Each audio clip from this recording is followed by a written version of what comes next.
ज्यावेळेस तुमचे शब्द घरंगळत होते, दुःख होत होतं दादा, अजितदादांना तुम्ही अशा भाषेत नाही बोलायला पाहिजे होतं म्हणून वाईट वाटत होतं.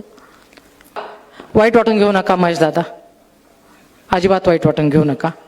यासाठी म्हणेन कारण का तुम्हाला जे घडवलं ना, तुम्हाला जे डेअरिंग केलं ना, ते याच अजितदादांनी दिलं होतं.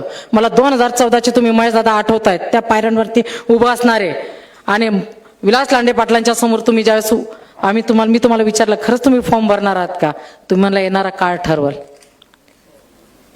तुम्ही लढवई झालात ते अजितदादांमुळेच झालात. त्यामुळे तुम्ही कधीच विसरू नका. जसं सुलभाताई म्हटल्यात की त्यांचं जेवढं मन मोठं होतं, महेश दादा तुम्हाला एकच सांगेल, हरवणं खूप सोपं आहे. जिंकवून एखाद्याला हरवता आलं ना तर ते पण करून बघा एकदा. नक्की तुमची मी मनापासून आभारी राहीन, खरंच मनापासून आभारी राहीन दादा. तुम्ही खूप चांगले कार्यकर्ते होतात आहात. आत्ता मात्र तुमच्यात खूप बदल झालेला आहे. तो बदल जो आहे आज जे तुम्ही अजितसृष्टी करून जे काही स्वतःमध्ये बदल घडवण्याचा प्रयत्न केलाय, त्यामध्ये तुमचं आभार नक्कीच मानणार नाही मी, कारण मीच सांगितलं कोणी आभार मानायचे नाहीत. फक्त राजकारण करत असताना शब्द मात्र नेहमी सांभाळून वापरायचे असतात.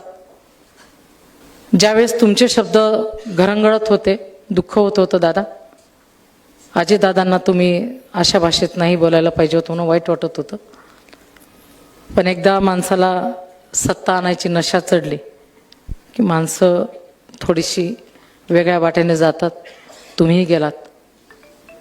सत्ता कुणापासून कोणाच्यासाठी आणायची होती मला माहीत नाही, कारण राष्ट्रवादी काँग्रेस, भारतीय जनता पार्टी, शिवसेना सगळे राज्यात एकत्रच आहेत.